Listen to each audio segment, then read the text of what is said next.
Welcome back नाज़रीन। बात कर लेते हैं इस वक्त कंस्ट्रक्शन इंडस्ट्री के हवाले से, और association of builders and developers की जानिब से आज प्रेस कॉन्फ्रेंस की गई और उसमें कुछ चीज़ें हुकूमत के सामने रखी गई हैं। सबसे पहली बात कि तामीराती सनत तबाही के दहाने पर है और मुल्क में तामीराती सामान की जो लागत है उसमें बेतहाशा इजाफा हुआ है, जिसके बाद तामीराती सनत तबाही की तरफ जो है वो चल पड़ी है। और जो हुकूमत की जानिब से टैक्सेस लगाए गए हैं उसमें भी बेतहाशा इजाफा है, और उसके बाद ये जो शोबा है वो बिल्कुल नीचे की तरफ जा रहा है।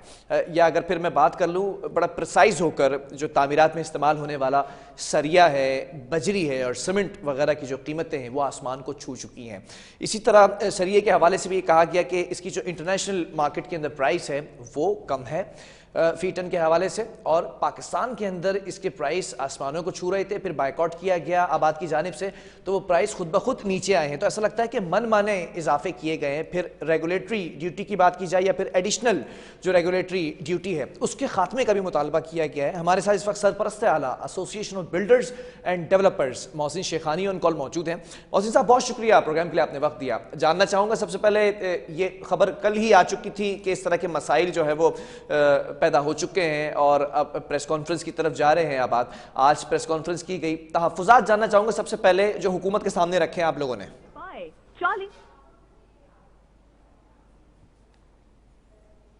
मोहसिन साहब, आवाज आ रही है आपको? बहरहाल दोबारा जो है वो रब्ता करने की कोशिश की जाए। सरिये की अगर स्पेसिफिकली बात की जाए, जिसको बड़ा आज एलेबोरेट किया है इस प्रेस कॉन्फ्रेंस के अंदर कि सरिये की जो ख़रीदारी है उसका बायकॉट किया गया था और वो कारामद साबित हुआ। सरिये की फ़ी टन कीमत 3,45,000 जो है वो रुपये पहुँच चुकी थी, और जब बायकॉट किया गया उसके बाद देखा कि 2,71,000 रुपये फ़ी टन हो चुकी है। जबकि इंटरनेशनल मार्केट को अगर कंपेयर की जाए तो 2,50,000 रुपये तक ये कीमत बनती है। यही मुतालबा किया गया है। मोहसिन शेखानी हमें दोबारा ज्वाइन कर चुके हैं, सरपरस्त आला आबाद हैं। मोहसिन साहब, सबसे पहले ये जानना चाहूँगा कि जो तहफ्फुज़ात रखे गए हैं आज की इस प्रेस कॉन्फ्रेंस में हुकूमत के सामने, वो क्या हैं? देखिए, इस प्रोडक्ट पे ARD और RD लगी हुई है। दो तरह से 15% RD लगी हुई है और 15% ARD लगी हुई है। ये उस वक्त के लिए था जब यहाँ पे हम कॉम्पीट कर रहे थे, लोकल इंडस्ट्री बन रही थी और बाहर से एक्सपोर्ट ना हो, और एक प्राइस थी जब अंडर 1,80,000 90,000 रुपये टन था, जब स्टील जब उस वक्त लगी थी, ताकि हम कॉम्पीट कर सके हमारी लोकल इंडस्ट्री। लेकिन उसके बाद ये प्राइस अचानक बढ़नी शुरू हुई, डॉलर की कंडीशन हुई, 1,25,000 हो गया, 2 लाख हो गया, 2 लाख से 2.5 लाख हो गया, ठीक है, आखिर 3,45,000 रुपये टन हो गया। 1.25 लाख वाला एक साल के अंदर 3,45,000 हो गया। कंस्ट्रक्शन कैसे होगी, वो प्रोजेक्ट कैसे बनेंगे जो 10,000 रुपये पर स्क्वायर फीट से कम में बेचे हुए हैं? तो हमने इसको इन्हीं को देखा कि यार ये ओवर प्राइस कर रहे हैं, जबकि वो प्राइस नहीं होती। एक कार्टिलाइजेशन हो रहा था, प्राइस को बहुत हाई कर रहे थे, डिमांड एंड सप्लाई का पूरा फायदा उठा रहे थे, और हमने इस पे कोशिश की कि हम परचेजिंग रोक दें। हमने 3 हफ्ते परचेजिंग रोकी। आज वही प्राइस 271 में मिल रही है, जबकि डॉलर भी वही है, चीजें भी वही है, और 2,71,000 में हमने आज कुछ परचेजिंग की है, 2,000 टन स्टील।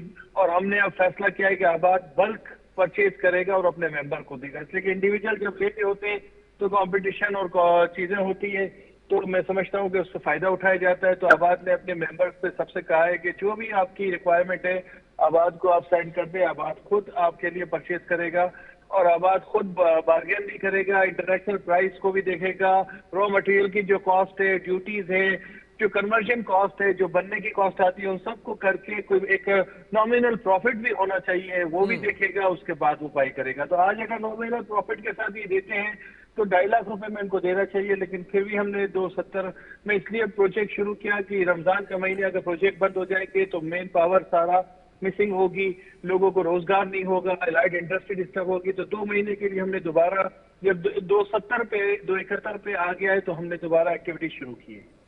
ठीक है, ये भी जानना चाहूँगा, जैसे कि आपने कहा कि बल्क क्वांटिटी के अंदर सरिया ख़रीदा है और वो भी 2,71,000 फ़ी टन, 2,500 टन ये सरिया ख़रीदा गया है, फिर अपने मेम्बरान को ये आप प्रोवाइड कर रहे हैं। इसी तरह और भी चीज़ें हैं, जैसे बताया गया सीमेंट है, बजरी है, इनकी कीमतें भी आसमान को छू रही हैं। तो फिर इस वक्त कंस्ट्रक्शन इंडस्ट्रीज़ को किस हद तक नुकसान हो रहा है? मैं समझ रहा हूँ कि जो कॉस्ट ऑफ कंस्ट्रक्शन 3,000 रुपए में हम जो प्रोजेक्ट बनाते थे और 7-8 हज़ार रुपए में बेच रहे थे लैंड कॉस्ट और बाकी चीजें शामिल करके, अब वो कंस्ट्रक्शन कॉस्ट ही तकरीबन 6,000 रुपए हो गई है।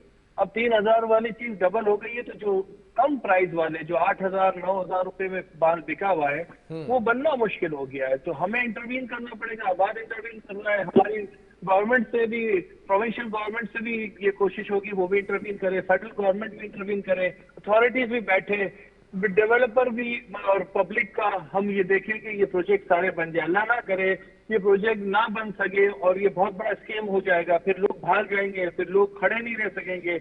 आपको पता है फाइनेंशियल कॉस्ट भी 20% हो रही है, 18%, 20% हो गई है, तो कैसे सर्वाइवल होगा? आपका डॉलर डिक्रीज होता जा रहा है, लोगों ने जो पैसे दिए हमें वो कहते हैं कि उस एक साल पहले तो डॉलर आपका ये था, आज ये है। तो जब डेवलपर के ऊपर प्रेशर बढ़ता है और इदारे और सब इन्वॉल्व होते हैं तो फिर लोग भागते हैं। तो हम चाहते हैं कि ऐसा स्कैम ना हो, ऐसी चीजें ना हो। हम आज लोगों को, गवर्नमेंट को ये बताना चाह रहे हैं कि आप बैठे हैं, हम कोई लाइन ऑफ डायरेक्शन ऐसा, लाइन ऑफ एक्शन ऐसा करें, कोई लोगों को भी आसानियां हो जाए, पब्लिक को भी आसानी हो, डेवलपर भी प्रोजेक्ट बना सके और गवर्नमेंट इंटरवेंट कोई पॉलिसीज ऐसी दे कि हम विन विन कंडीशन सबकी हो जाए। ठीक है, आज की प्रेस कॉन्फ्रेंस के अंदर सरिये के हवाले से बड़े फैक्ट्स एंड फिगर्स स्टैटिस्टिक्स सामने रखे गए, दीगर चीज़ों के हवाले से भी बात की जानी चाहिए। जैसे अगर बजरी या सीमेंट की बात की जाए तो उसकी कीमतें किस हद तक बढ़ी हैं, कितना % बढ़ी हैं, और क्या आर्टिफिशियल प्राइस जो है वो पीक पर गए हैं? जिस तरह से आपने बताया कि सरिये का जब हमने बॉयकॉट किया 20 दिन या 3 हफ्ते, तो वो प्राइस नीचे आए हैं। बिल्कुल ऐसा ही होता है और इसी तरह होता है हर आइटम में। डिमांड एंड सप्लाई पे बड़ा रिलाई करता है। अगर डिमांड ही खत्म हो जाएगी तो सप्लाई डेफिनेटली नीचे आ जाएगी, उसकी प्राइस भी नीचे आ जाएगी। लेकिन बेसिकली मसला ये होता है कि 50% जो भी कंपोनेंट होता है, स्टील और सीमेंट होता है पूरी कॉस्ट में, मतलब जो कंस्ट्रक्शन कॉस्ट है, मतलब उसमें 50% यूटिलाइजेशन आपका, ये 2 आइटम होते हैं, इसमें ज्यादा जोर होता है। इसलिए कि टाइल भी होती है, फ्रेमिंग भी होती है, एल्युमिनियम भी होता है, इलेक्ट्रिक वायर भी होते हैं, और 70 आइटम डिफरेंट होते हैं। वुड लेके लोक ले ले, हर चीज, और जो चीज इंपोर्ट से जरा सी रिलेटेड है वो बड़े मुश्किल में आ जाती है। ठीक है, जो चीज़ें यहाँ इंपोर्ट कराई जाती हैं, कंस्ट्रक्शन इंडस्ट्री को जिन चीज़ों की ज़रूरत है, या सरिये की अगर स्पेसिफिकली बात कर लें तो वो इंपोर्ट का भी एक बड़ा इशू चल रहा है लेटर ऑफ क्रेडिट ना खुलने की वजह से। उस इशू के हवाले से भी आवाज़ उठाई गई, उसके मुतबादिल या फिर उस मसले को हल करने के लिए क्या बात हुई है हुकूमती सतह पे? देखिए, उस पर भी स्टेट बैंक से और सब लोगों से बात हो रही है। जब एलसीज नहीं खुलेगी और आपका रॉ मटेरियल अब बाहर से आना है और उसी से इंडस्ट्री चलनी है, तो वो मेरे ख्याल से सारी चीजें रुक जाएंगी। उसी वजह से लोग ज्यादा फायदा उठाते हैं जब शॉर्टफॉल ऑफ एलसीज हो जाती है या जो रॉ मटेरियल नहीं आ रहा। मेरे पास अगर रॉ मटेरियल है तो मैं कीमत पे अपनी चीज बेचने की कोशिश करता हूँ। तो ये भी बात हुई। और डॉलर का इस्तेखाम बहुत इंपॉर्टेंट है कि उसकी कोई स्टेबिलिटी चाहिए। अगर डॉलर इसी तरह अप एंड डाउन होता रहा तो हमें भी नहीं पता क्या होनी है प्राइस, इसलिए कि इम्पोर्ट वाली कॉस्ट तो वैसे ही बढ़ जाएगी, पावर की कॉस्ट बढ़ जाएगी, गैस की कॉस्ट बढ़ जाएगी, तो कन्वर्जन कॉस्ट भी बढ़ेगी। तो ये सब चीजों पे इफेक्ट होता है अगर इस तरीके से सारी चीजें चल रही हो तो।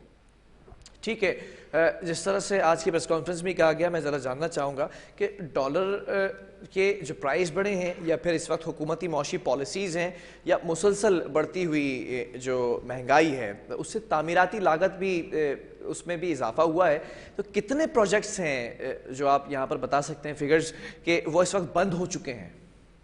देखिए, कराची के हवाले से तो मैंने तकरीबन समझ रहा हूँ कि कई 125 प्रोजेक्ट के करीब 150, 125 और 150 प्रोजेक्ट ऐसे हैं जो 10,000 वाली कॉस्ट से कम है और वो बड़े मुश्किल उसमें है। वहाँ पे पेमेंटें भी पब्लिक की नहीं आ रही और वो प्रोजेक्ट चलना बड़ी मुश्किल हो गई है और कैश फ्लो भी नहीं बन पा रहा और मटेरियल कॉस्ट भी बढ़ रही है।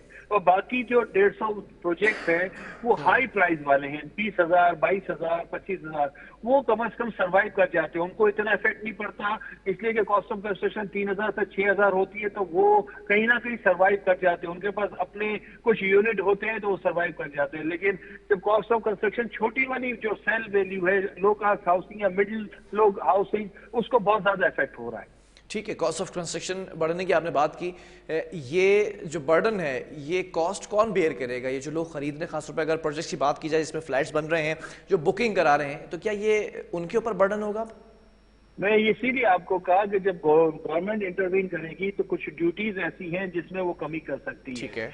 जो प्रोविंशियल गवर्नमेंट है वो कुछ चीजें कम कर सकती है, बिल्डर अपना मुनाफा थोड़ा कम कर दे और अपनी कॉस्ट पे जो भी हो उस पे ऐसी चीज हो जिसपे, और पब्लिक थोड़ा बहुत उसको भी थोड़ा इन्वॉल्व होना पड़ेगा। तो हम चारों लोगों को कुछ ना कुछ चीजों को वर्कआउट करना पड़ेगा, अथॉरिटीज को एक फार्मूला बनाना पड़ेगा कि किस स्टेज पे प्रोजेक्ट था, कितने अर्से पहले एनओसी मिली है, कितना बना है।